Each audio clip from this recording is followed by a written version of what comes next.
Hey guys, I just wanted to thank everybody over the last couple of years. I've really enjoyed making these logo videos, and today I just kind of wanted to put them all in one big compilation in case anybody missed any of the logo videos, or wants to just have a quick look back and doesn't feel like searching through all the old videos to find them. So I hope you guys enjoy it, and you all have a great day if you have any day left.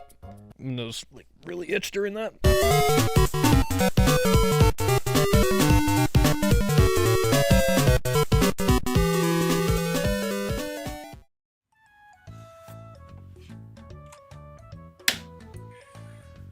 Oh, hey there.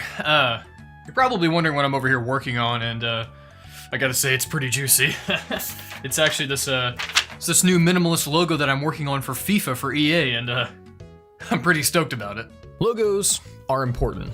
They establish a brand, they're one of the first things that a customer sees associated with your product, and they visually describe what you or your company do. Or in the case of video games, tell me if I want to buy your game or not. So throughout gaming history, we've had some charming logos like this, or even these hot boys. Ooh, yeah, I like that. So I decided instead of talking about good logo design, I would just make a video about sucky logo design because that's what the internet likes, right? Negativity?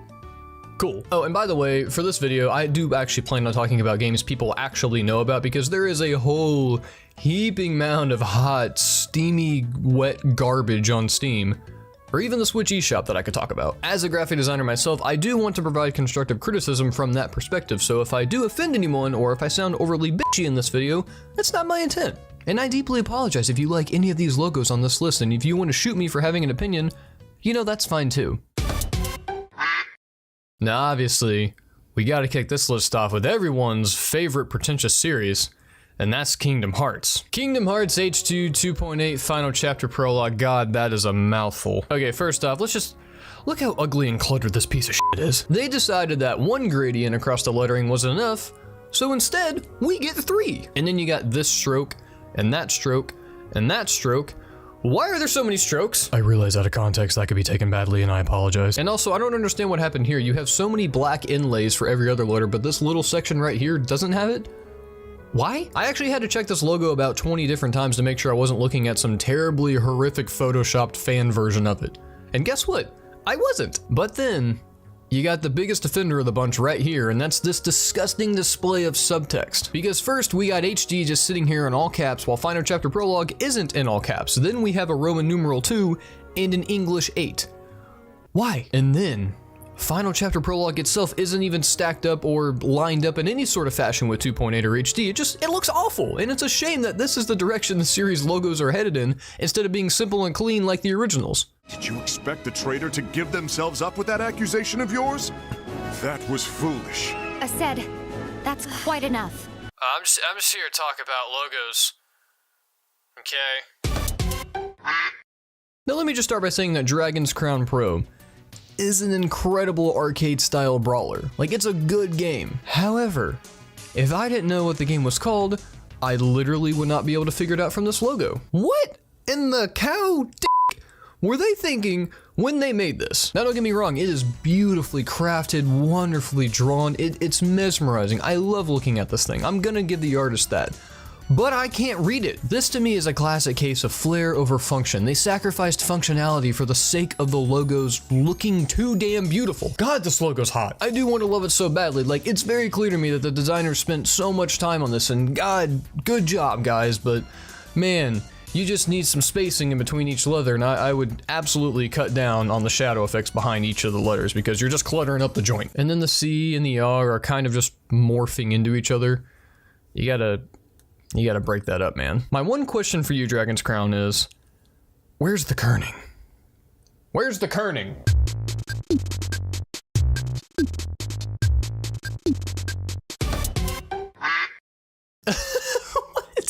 What is this? You got 3 different fonts up here with all sorts of different colors, and then this garbage down here that looks like someone just threw the text into the Photoshop blender and blended the shit out of it, and then out popped this demon-infested pig vomit.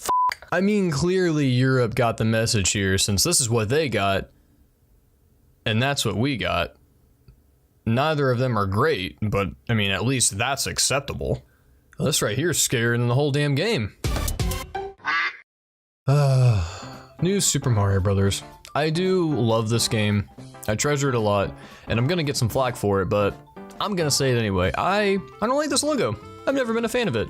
Now don't get me wrong, I wholly understand the point of it. I just don't like it. With this logo, it's very obvious that they wanted to take the original Super Mario Brothers logo and quite literally slap something new on it, because that's what they did. This part of the logo does feel inspired. It feels like there's something here. It feels like they understood what they were doing. And then this just turns it into a cheap infomercial graphic. I'm not like personally attacked and offended looking at this logo, but it just leaves me wanting more. Like I can't stand how Super isn't lined up with Brothers, and there's just way too much space here also. Like it just bothers me. At least with the following logos in the series, they did add some more flair to them, and it just makes the logos pop more in my opinion. They like everything's, you know, centered up and evened out, and I guess, you know, I just got used to the new, so it didn't bother me as much. But on this first one, man, it sticks out like a sore thumb, and I hate it. Yes, this is what I'm complaining about in my spare time. Mystical Ninja, a weird yet slightly underrated franchise that has a Nintendo 64 game with a bad logo. Look at this, flat, boring, purple, piss screen. It's got everything for the kids. Now, this logo, yeah, it's not the worst thing I've ever looked at. That award goes to my thighs on Thanksgiving. It just feels so uninspired. Like, I don't feel like this is a good representation of what the franchise is, and that's ultimately what the point of a logo is. I'm not necessarily criticizing their design ability. Actually, that's exactly what I'm doing. I just think this loony, toony, bevelly design was just wrong for their game. And apparently Europe also agrees with me here, because God, the PAL version of this logo is just so much better. Look at it, it's whimsical, it's striking, it's got sharp, confident edges to the text instead of this sad, bulbous, fat thing. I also appreciate that they actually used interesting colors that go together rather than the American design team just looking up what the complementary color of yellow was and then just slapping that on top of it. Yeah. Now, Sonic Adventure, it's an alright game. I brought Sonic into the third dimension and arguably has done it better than pretty much every Sonic game that's come after it, which is kind of sad. But what it didn't do, though, is do a good job of bringing the Sonic logo into the third dimension.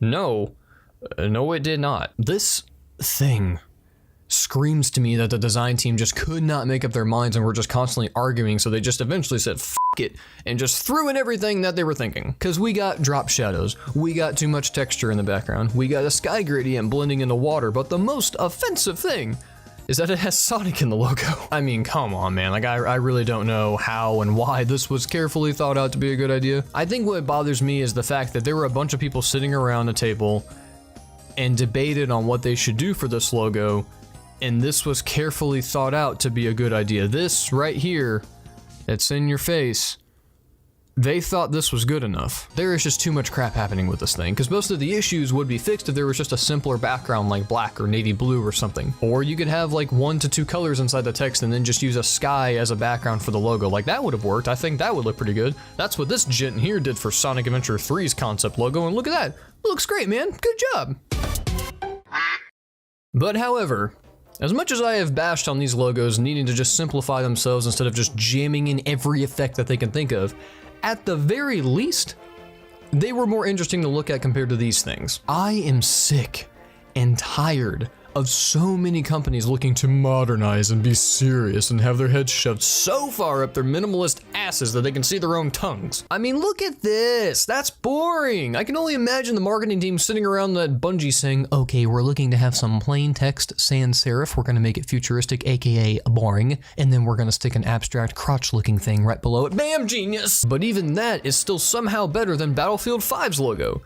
I mean, really? Look, I know this is about war, and war is serious and all, but not even like a line to separate anything or a gun silhouette.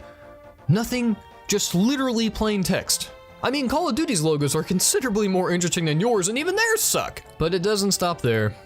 Oh no. We got this, and we got that, and lastly, this distressed garbage. I can't believe that they took my Doom, my beautiful old Doom logo, and just stripped it of all its personality and charm and left us with this hollow sack of shit.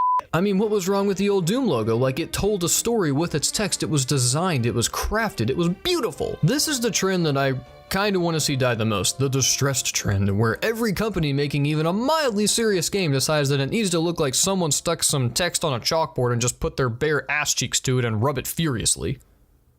Now again, I like pretty much every game that I mentioned today on this list. I think they're all fine, fantastic, and well-made games. But, you know, video game logos are like the first thing that people generally see whenever they're looking at your game or shopping for one. So, I mean, if it was me, I'd like to have something not look so lifeless and terrible. But I digress. Anyway, I'm gonna go actually send this off to EA and see if I like it or not. They loved it!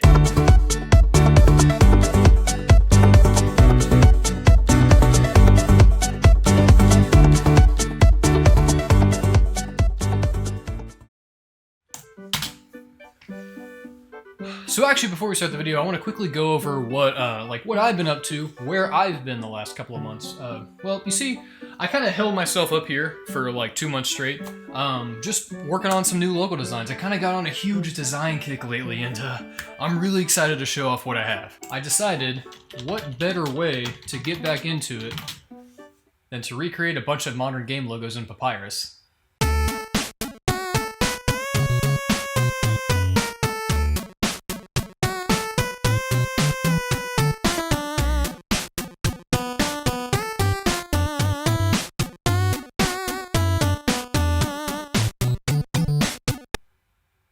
What have I done? Good logo design is incredibly important. Your logo needs to make a statement. It's a symbol of what you and your company represent, and I'd even go as far as to say that a good logo might even be more important than a nice cold glass of Dr. Pepper. In my previous video on logos, I touched on the bad logos of the gaming industry, but didn't really go over any examples of what makes a logo good. That's my bad. A good logo, no matter what business you're in, gets your point across to the public. The main purpose is to convey the message the company wants to send, and it also has to represent that product in the form of art. For instance, whenever I look at McDonald's, I see yellow, I see the golden arches, it makes me think of fries, I start to get hungry.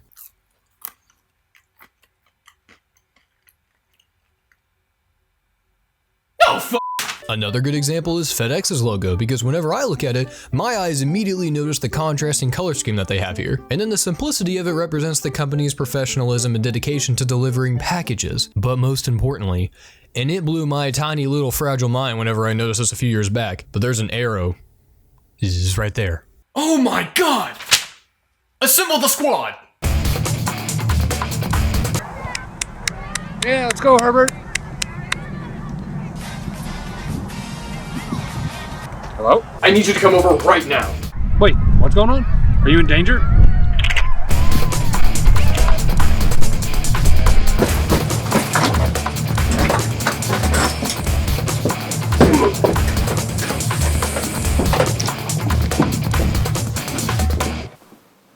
Did you know there's an arrow in the FedEx logo?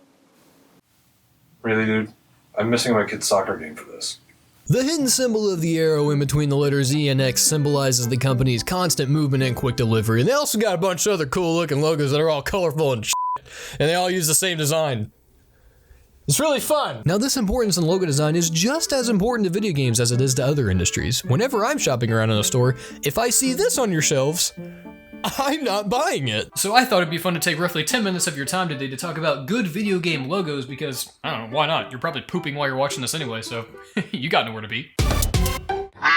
So let's kick off this hot and juicy good time with a modern favorite of mine, The Legend of Zelda Breath of the Wild. Goodness God, that is a nice logo. Breath of the Wild's logo is versatile, it's minimal, but it's strong. One of the strategies to designing a good logo is having the capability of shrinking it down or blowing it up and asking yourself, does this still work? Yeah, it does. One thing that I adore about this logo is that it actually tries to be interesting while it's still being minimalistic. This, boring. This, oh yes. So in this logo, you have little bits and pieces of the font being chipped away that's supposed to symbolize the decaying of Hyrule, and then there's these slight variation in font sizes down here that actually does add some depth to the subtitle. There's also the symbol of the Silent Princess being included right here in the logo, and you think it's just something that the designer stuck there to look pretty because they needed something there, but then you actually look up what the point of that flower is, and then you realize it's something that can only grow on its own in the wild, and nature always wins in the end. Holy shit! But obviously the biggest thing on display is this little guy. If you're someone who's into Zelda and its lore, you know that it takes a lot, and I mean a lot of damage to the Master Sword to make parts of it chip away. So this logo calls many things into question. It makes you sit back and think, Link, what did you do, man? And I actually really like how everything besides the sword is just this one kind of dull tan color. It's kind of soothing and relaxing to look at. It's nice. The End is Nigh is a game where everything around you is dead. which is just how the person who redesigned MasterCard's new logo must have felt inside. It's just 2 circles. Somebody paid for this. Now, one of the main reasons I just love this logo is because it seems to be really heavily inspired by old horror movies or like 90s graphic novels with this bold, intense imagery. It just looks like they were going for like a scary vibe by using these thick lines and these deep shadows to make these really bold, striking visuals. And this noir monochrome style works so freaking well because of these thick white solids combined with these deep, dark, black as night shadows. They wanted you to feel something. Another really subtle tactic the artist used is perspective. Notice how it seems to slowly creep towards you by making the letters get larger as the text goes down. And the brilliant thing is, it's actually kind of a play on words since the text literally reads the end as nigh and it's actually drawing closer to you. That's freaking brilliant. But one of my favorite things to look at here is just the use of rain because it like drags down various parts of the logo. It really adds to the whole like somber tone that this is going for. You're not exactly looking at this and thinking, wow, now I want to go on a picnic, because that would be weird.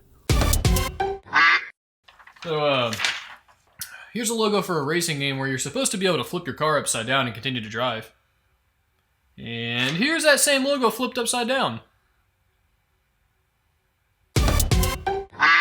So logos haven't exactly been kind to the Resident Evil franchise, if you see what I'm saying. Now, I'm not going to be the one to say what's wrong with this logo and what this is suggesting in my super duper squeaky fucking clean video, but thankfully, Resident Evil 7 broke this horrific trend because Resident Evil 7's logo is so freaking good that it hurts my body in a really good way. I feel like this logo finally nailed the essence of what the series is trying to be because, I mean, look at it. It feels dirty, it's grimy, it looks like horror. It takes the text used from the first 2 games, modernizes it, and then distresses it with like this imagery and these dark themes. I love the application of the cracks and the smudges, and if you look closely, there's fingerprints.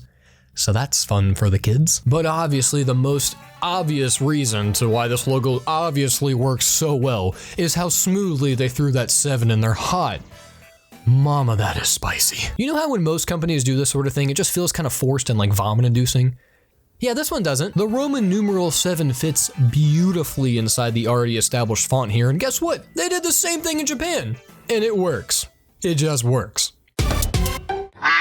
So whether or not you like Mario games or you hate them, you think they're good or not, I don't care. You pretty much have to admit that they've always had impressive logo design. Oh God. But one logo that got it all so right, in my opinion, is Mario's Time Machine, baby. Look at that contrast. Oh God, it's Super Mario Odyssey. Mario's newest and biggest adventure is the one that has to take the cake here, and for good reason, because look at this boy. It's got charm, it's got some bevels, it's got some light gradients, it's got 2 different perspectives that they somehow pulled off, and I don't even know how they did that. I'm also just a big fan of how in recent years, Nintendo's decided to really bring out the colors by like letting them protrude off the text in Mario logos instead of squishing and hiding them inside those thick strokes like they did with Sunshine and the Galaxies. Oh God, that was a long sentence. Like the other logos on this list so far, Mario Odyssey's tells a story. It uses the globe in place of the O, so we can infer that this is a story that involves traveling. Probably around the globe. It also continues the traditional Mario fashion of using mostly primary colors here, plus there's a little bit of green to stimulate the viewer's interest, and I do love me a dab of that green. They actually decided to include Cappy in here because most Mario logos steer away from putting characters like just right there in the logo, but hey, Cappy's just that important, I guess. Now for this next one, I actually want to talk about 2 because they're both equally as brilliant in my opinion. Evolve and Dead by Daylight. Both are similar games. They're both about asymmetric multiplayer where 4 humans go up against some type of monster or villain. And in Evolve's case, it's like a gigantic monster, and in Dead by Daylight, it's one of these incredibly well-designed serial killers. But what's so smart about these logos? Well, they both integrate their core mechanics directly into the logos themselves. Evolve has this minimalist layout with 4 squares representing the humans versus, with the V there, you got that, versus 1 giant monster. And then Dead by Daylight does something similar with its logo where it uses the tally symbol to draw up the 4 survivors, and then it has the 5th tally mark slashed through them all, aka the killer. These logos are the perfect example of minimalism done well. It takes a very simple concept and it uses it to its advantage. Like, I am blown away when I still look at these. Like, these are so intelligent and smart. It just makes me feel like a complete moron and like I'm never gonna create anything good ever. Final Fantasy logos are notorious for being a bit complicated and overly symbolic, but you know what? It's Square Enix. That's just par for the course. I can't help myself whenever I look at these. These logos are some of the most gorgeous things that this industry pumps out, because whenever somebody decides to say that video games shouldn't be considered art, I just slap them right in the face with one of these. One shining example of a Final Fantasy logo that got it 100% right in my opinion is Final Fantasy IV's. All Final Fantasy logos share the same element of this text. Like, notice it's not a sans serif font, like it's a serif font, so it's serious, it's warming, it's a really pleasant font to look at. Now this is the logo for the remake, and I've chosen to go with this one because it shows something that we don't see that often in a logo. Because basically the real story of Final Fantasy IV is actually about the fall of Golbez. It's very fitting that we get him on the front and center right here. Ultimately, this is Golbez's story. This is his logo. It showcases his struggle with his lust for power and his inability to control himself while reflecting on all the horrible things he's done. I love this. I'm not usually one to love having this many colors inside of a font, or inside of a gradient, but man, I think they nailed it. I love how the artist uses these dim blues and purples that take up most of his body that's supposed to symbolize darkness, but then it has this strong, bright, warm color scheme close to his face. It's very effective because it subtly brings your attention to what this logo considers to be the most important element, and that's Golbez's rugged, manly face. God, he's so hot. What did you say? Okay, I wasn't saying anything. I still can't believe there's an arrow in there. Well, believe it or not, that's all the time we got for today. Tune in next week where I'm going to host a 7-hour live stream recreating all the Assassin's Creed game logos and Comic Sans. Bye!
Logo design is pretty important. For a company's logo to be successful, it needs to know exactly what the brand is, who they're marketing to, and what they're trying to achieve. This is what I like to refer to as the Triforce of logo design that opens up the door to the sacred realm where the FedEx logo is.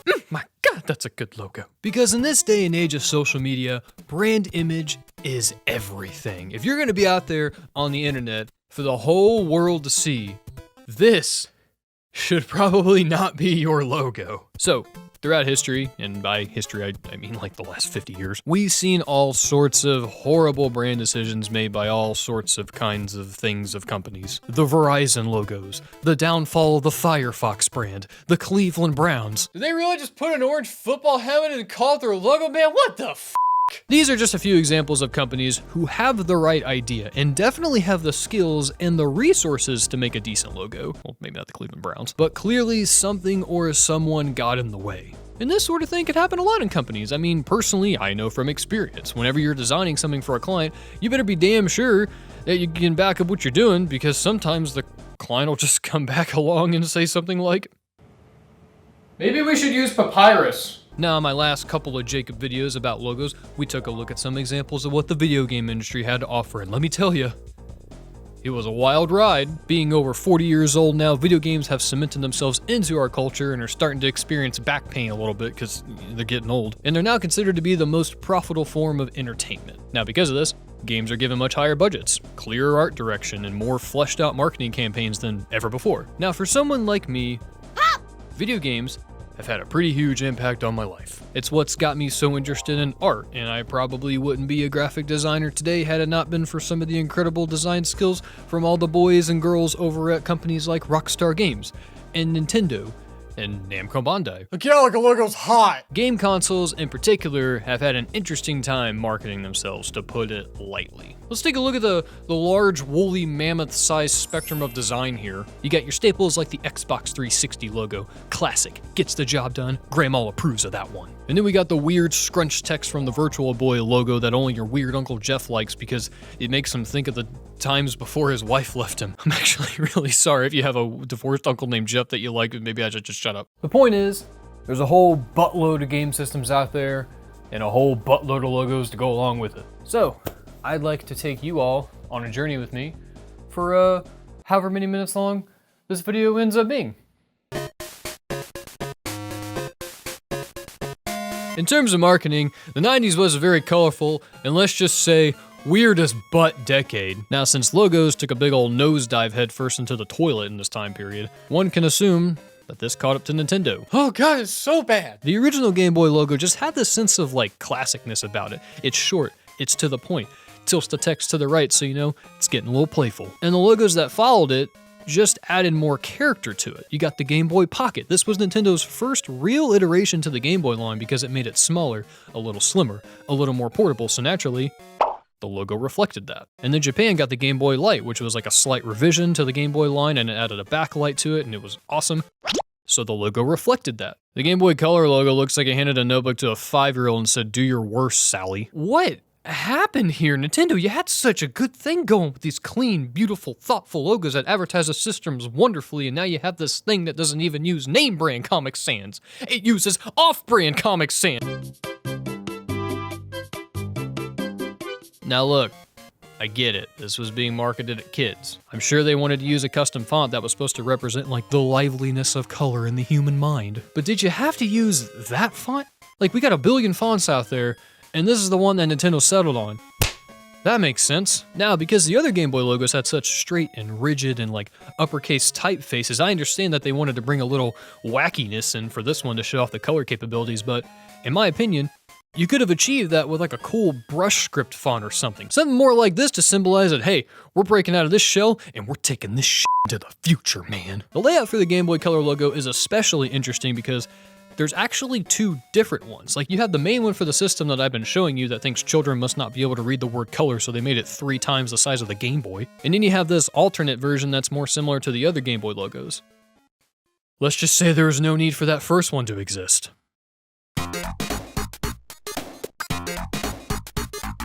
Now, whenever people think of the word Sega, usually 2 things come to mind: Broken Promises and Sonic the Hedgehog. And guess what? The Master System has both. The Sega Master System was Sega's first real attempt at going after some of the video game market. Now sure, they had a couple of failed systems like the SG-1000 and the SG-1002. Gee, I'm having a hard time figuring out why those weren't marketable. So whenever creating the Sega Mark III, they ended up redesigning it and they eventually turned it into the 3rd complete failure for Sega. And I'm sure the logo had nothing to do with that! This is a perfect example of what not to do with a logo. Daisy Girl, we gonna talk about kerning? We're gonna talk about kerning. Kerning is the spacing between letters in a typeface, and I may or may not have explained this in one of my other videos about logos, but frankly, I don't feel like going back and looking to see if I did. But regardless, the kerning on this bitch is just terrible. Everything is just awkwardly touching each other, like it feels like a middle school dance because some of the letters are just gently touching, and some are close but not actually touching. Some are just getting real friendly up in here, like, hey, why? You gotta calm down a little bit. I know you like being jammed between some S's, but sometimes we gotta back it up a little bit and make room for Jesus, you know what I mean? There's 2 artistic reasons why I think Sega just failed this generation. One of them is probably the design choice for their box art to look like a 4th grade math assignment that a child drew on, but maybe it's also the fact that the logo for the game system looks like they're trying to sell me a typewriter. For some weird reason, Sega used a serif typeface whenever designing this logo, and I really don't know why. Hey, slow down, buttface. What's serif mean? So there's 2 main types of typefaces: serif Bingo! and sans serif. Serif typefaces are things like Baskerville, Times New Roman, Courier New, you know, the things that they got the little feetsies. These types of fonts are great for things like books and magazines because they help the text flow better whenever you're trying to read it and they want you to feel a little calmer and immersed into the type. Sans serif typefaces are things like Impact, Futura, Helvetica. These are all straight up and down and they're bold and a lot harsher. It's because of this that these types of fonts are a lot more commanding and they serve to really grab the viewer's attention, and that's why you don't see people use fonts like Bleeding Cowboys on their thumbnails, because that would be social suicide. Thank you, Regina George. Now the reason I just explained all that is because Sega chose to use a serif typeface to advertise their product, which was a terrible idea. Not because it's like impossible to use that type of font for a piece of tech, but for a game system in the 80s, that doesn't breed the idea of fun, which is probably what you actually want people to think of whenever they think of your video game system, not the dictionary. So back in the prehistoric days of gaming, aka the 1970s, video games were in their ugly diaper-filled toddler years. We had things like the Intellivision, the Atari Video Computer System, otherwise known as 2600. But most importantly, we had the grandpappy of them all, the Magnavox Odyssey. The Odyssey has gone down in history as the first video game system, having released in 1972, and as you can tell, was state-of-the-art as f***. The Odyssey actually did a lot to revolutionize the games industry. It brought the concept of video games into the home for so many people with such classic gems like Cat and Mouse, Ski, and my personal favorite, Wipeout.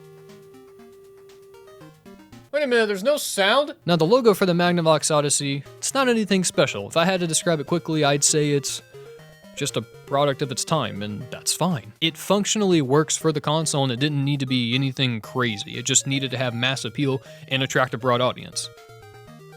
The Magnavox Odyssey 2's logo, however, is a raging dumpster fire full of screaming cats and children. Whenever you're making a logo for something, you generally want that logo to somewhat match the product that you're selling. Take, for instance, Apple's logo.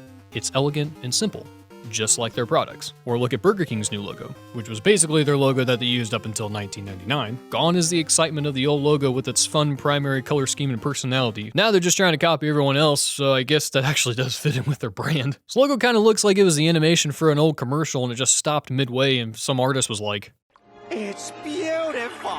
This logo bugs the crap out of me because as a piece of art, like as something to look at, I think it's actually kind of interesting. But as a logo, oh god, no, it's terrible. It just doesn't comfortably fit anywhere. Like I'm trying to imagine this on something like a billboard or like a brochure or something, but it just awkwardly takes up too much space, but at the same time, doesn't have enough of a commanding presence? And what the hell is that gradient? It looks like when a high schooler first learns to use Photoshop and slaps a gradient overlay on a CD cover that they're designing for their friend's band. And I would know, because I did that. This logo, in my opinion, conceptually is so close. Like, they had something here. They had a perfectly acceptable start of a logo with the original Odyssey, and in my opinion, all they really had to do was use the same placement of the two and simplify the gradient a little so it doesn't look like I'm gonna blast into the sun whenever I turn it on. And then you can always slap a line through the bottom third of the logo for some added flair and to further symbolize that this ain't your grandpa's Odyssey no more. Boom. Now you got a logo that has the structural similarities to the console itself, creates more of a brand identity to the first Odyssey, and isn't burning grandma's retinas when she goes to buy you one for Christmas in 1977. So the APF Imagination Machine was this combination of both a video game console and a home computer that released in 1979 for $599, which when adjusted for inflation brings this beast of a machine to around $2,300. Now, the reason I mention this is because this is the logo that they picked to market this thing. Like a team of people sat around a table, they looked at this and said, yeah, that's good enough. Hey babe, do we have any tile at all? Originally I had this long, like drawn out explanation of why this logo is completely horrific with its rainbow gradient from hell and outer glow, but then I realized it kind of just speaks for itself, doesn't it? Daisy, look.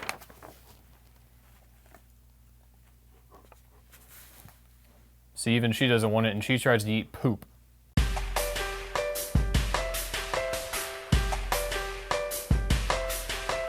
Sony has pretty much dominated the console market ever since their inception of their baby in 1994, the PlayStation 1. And for the record, I was also a baby inception in 1994, so that was a pretty good year. The PlayStation 1 logo is so good. So good, in fact, that it looks like Nintendo actually took a little inspiration from it with the N64 logo.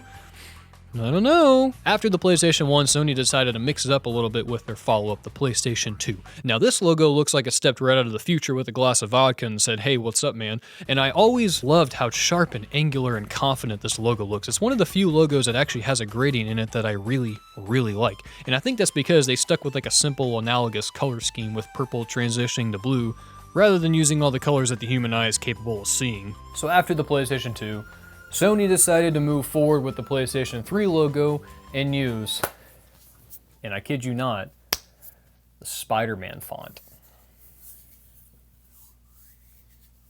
So whenever that failed, they decided to make this logo instead. It's boring as butt. Now before I go any further, yes, I understand why they did this. It's probably because the PS3 was failing to sell well and they needed to change its visual identity, and since that type of marketing worked for the PS2, they decided to make something really similar. And then they did it 2 more times. The PlayStation 5, Sony's weirdest looking system that they've ever created, and they couldn't come up with something better than this. This, everyone, is the product of minimalism. As a graphic designer myself, I do want to clarify that creating a minimal look for your brand is not necessarily a bad thing. In fact, it's actually a really good thing. And the reason why that's a good thing is because minimal logos are easier to remember. They're more versatile, they're more timeless. Whenever grandma's driving down the road, why do I keep using grandma and grandpa? Whenever Billy's driving down the road here and he notices a sign for soda, he's probably gonna be a lot more likely to remember this than that. And this is why most large companies go with a logo like this that's a lot more minimal, because it just works across various mediums like t-shirts or social media icons or something. That being said though, how about we mix up the fucking formula a little bit here, Sony? Like, this logo is fine. It works. It functions for what Sony is wanting to do, which is to sell you consoles that have the letters PS and 5 on it. So on that front, it's a perfectly acceptable logo. That being said, it's still boring and lifeless. Say what you want about Microsoft's naming conventions, I mean, I sure have. Like, my god, the Series X is a horrible name. But at least this logo is trying to be something different. I didn't say it was great, but at least it's different. The PS5 logo is interesting in that visually, it doesn't really represent this thing at all to me, but yet, it perfectly represents Sony's strategy towards gaming consoles. Add more power, yet just do the same thing over and over again. Now to me, I mean, this is just my opinion, but this logo just has no personality. Like, it doesn't look like it's going to represent something that's going to give me hours upon hours of enjoyment. Kind of like the original PlayStation logo. It just looks like a logo for a washing machine I'd find 10 minutes down the road at the Home Depot. But you know it doesn't look like a washing machine? Raycon. No, I'm just kidding. I don't have a sponsorship. Shut up, good girl. Your butt's about to fall off, sweetie. Oh, that doesn't look comfy at all. Are you okay? Yeah.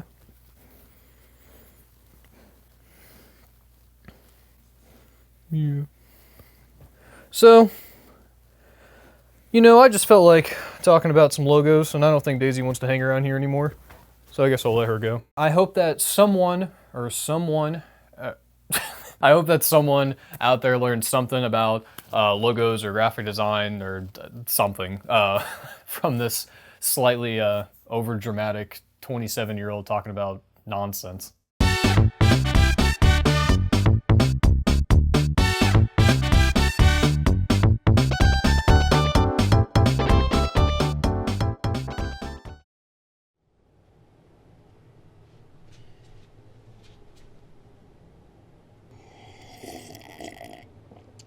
Just don't make him like that anymore.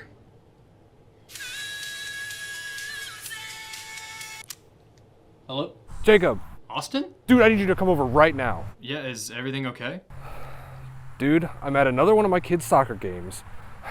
And can you believe there are people here that don't know that there's an arrow in the FedEx logo? Go. Go, my son.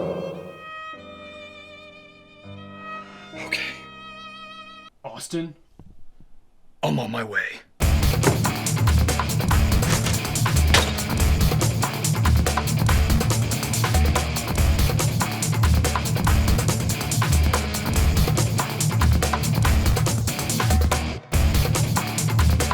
Austin! Austin, I'm here!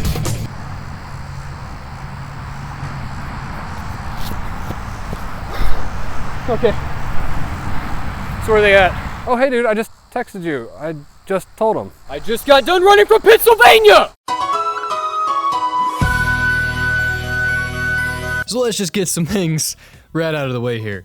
If you've been a viewer for my channel for a while now, you know that Jacob likes him a nice logo or three. There's just something that I find so like fascinating about these things, whether it's like the shape of it, or there's some deeper meaning behind it, or its use of color or typography. I just really like saying that word. It's kind of like how my mom works at a bank and just has this like inescapable love for her financial health.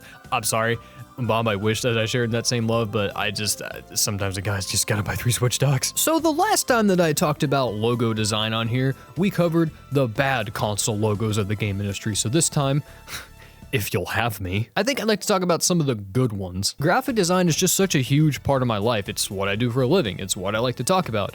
And sometimes I just secretly love passionately judging companies that use Comic Sans in their logo because yes, I'm being a passive-aggressive asshole. Now, like I've said before, the video game industry is also affected by good logos and solid marketing. Most consumers generally decide within like 5 seconds if they like a product based on its visual identity or not, because humans are pretty fucking visual by nature. Color theory is big whenever it comes to logo design. So you see companies like in the medical field, and they always seem to love using the color blue.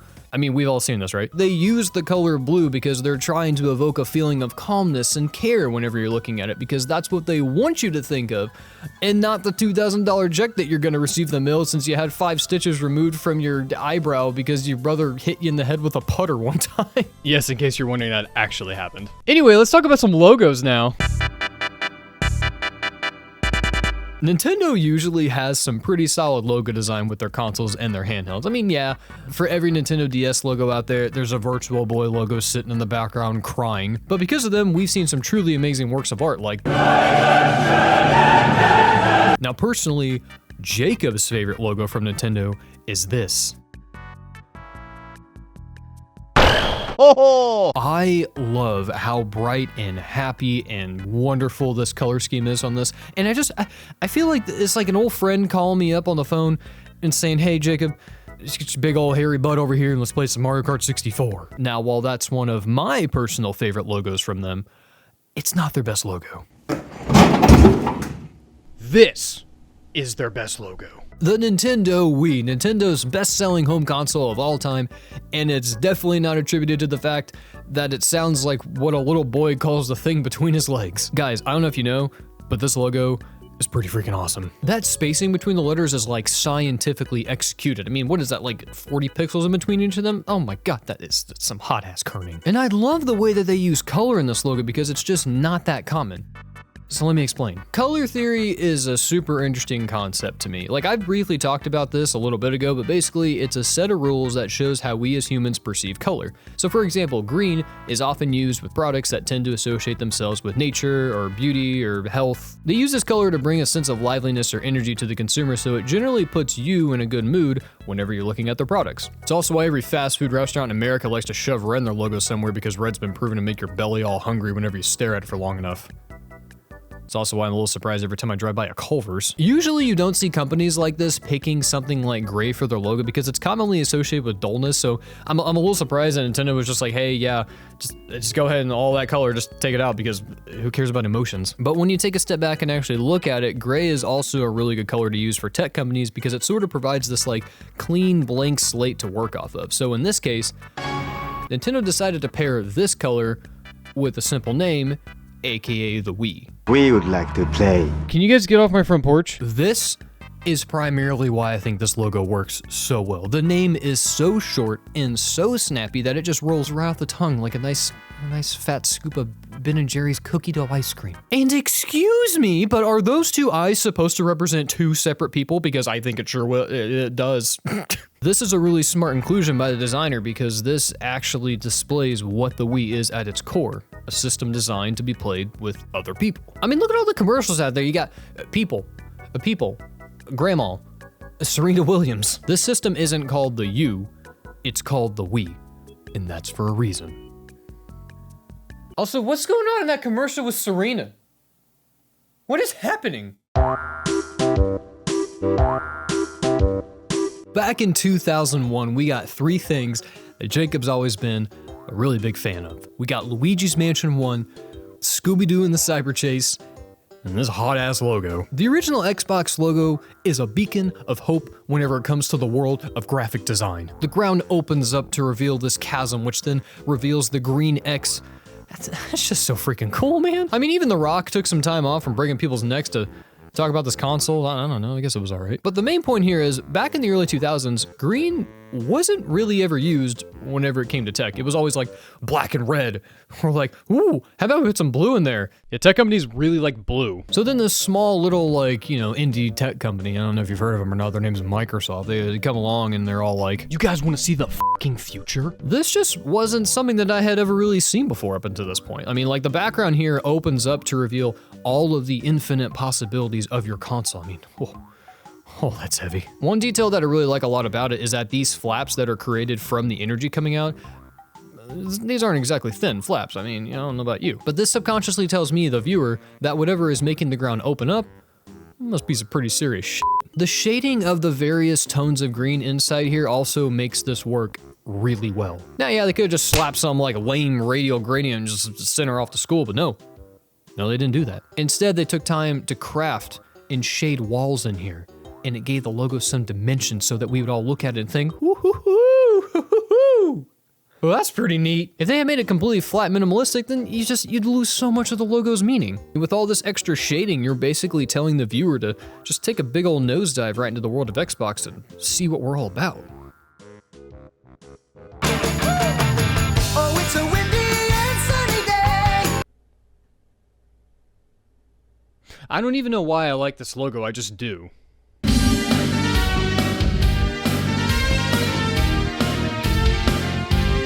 Back in the 90s, we had some pretty atrocious graphic design with things like this and this. Now luckily, Sony didn't get the memo of ugly as balls logo design, thank God. Now, like I briefly stated in my last video, and then I realized I needed to stop since I also wanted to make this video, the PlayStation 1 logo is so freaking good.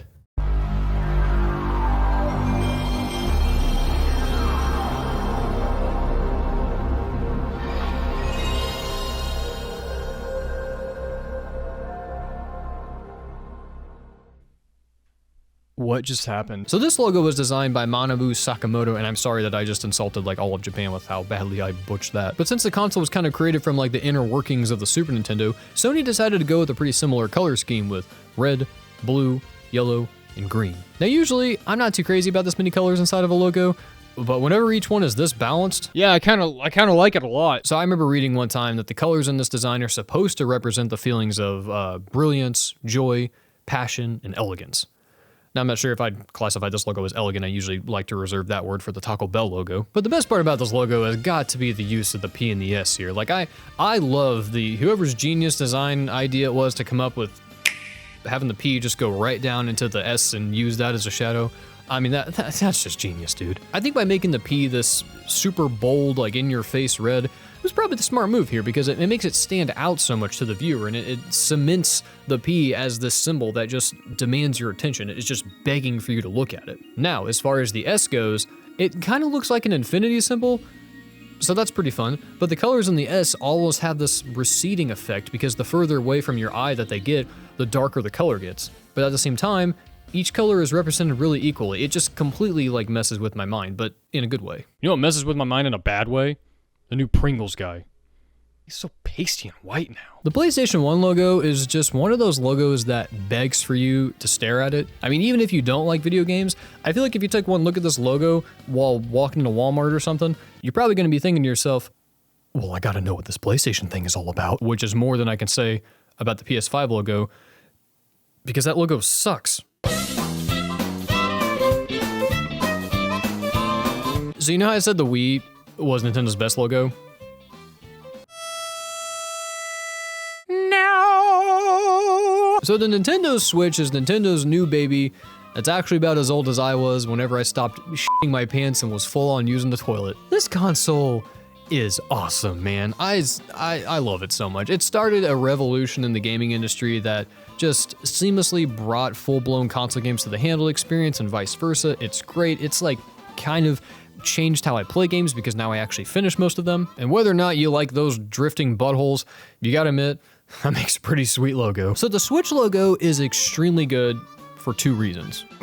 Balance and simplicity. It's not all obnoxious and over the top like our good old friend the APF imagination machine here. Oh, I love that thing. But instead it focuses on one color, which can change depending on the background you place it on. It even looks good on baby puke. So when it comes to logo design, there's usually this industry standard that's kind of in place. So you as the designer are expected to make sure that whatever logo you're designing actually can work in a single color version and its full color version. So sometimes this can literally just be done by taking your word mark here and just making it all like one color. But sometimes you actually have to select different elements and tweak them just slightly to make sure that your logo does work in just one color. And I mean, a lot of my favorite stores use one color, like McDonald's, Target, Coco Chanel. These all display the confidence and professionalism that you'd expect from a large corporation, except for the ugly Petco logo, but it's another topic for another day. I don't want to get into that. Nintendo's logo displays this level of confidence by being able to exist on like literally every other color scheme, whether it's red or black. It all works because their logo is simple, clean, and has a clear understanding of its marketing goal, which is to be serious, but also be a little playful. Now, like I said earlier, the other reason their logo works so well is because it's balanced. The Switch logo has this really perfect blend of symmetry because it pretty much fits perfectly inside of a square. But you want to know something? It's not actually symmetrical. What? No, I know. Here's the word mark. And here's the center point. This like blew my mind whenever I first saw it. So the logo is actually weighted more on the left side than the right side, but the crazy thing is, it looks like everything is centered and balanced. This is because this Joy-Con technically has more visual weight than this one, and that's because this one is solid and this one is not. So if the designer made the controllers the exact same size, you'd get something that looks kind of like this. And no one wants that. And then there's also the fact that the Switch logo is really similar to like the yin and yang symbol, so, you know, it kind of represents this symbolism of like balance and symmetry in your life. But, you know, I'm just gonna be real here. I'm not breaking any new ground by saying that. I feel like that's kind of obvious. I feel like, you know, most people already knew that. I just thought I'd include it because I'm talking about logos. But yeah, I think I'm good. I pretty much covered what I wanted to talk about here today. I hope you all enjoyed it. I hope you all had a awesome Thanksgiving. I'm gonna get back to playing lots of Tetris Effect on my Switch. It's been a lot of fun lately. Might stream that sometime soon. Yeah, I think I'm good for the day.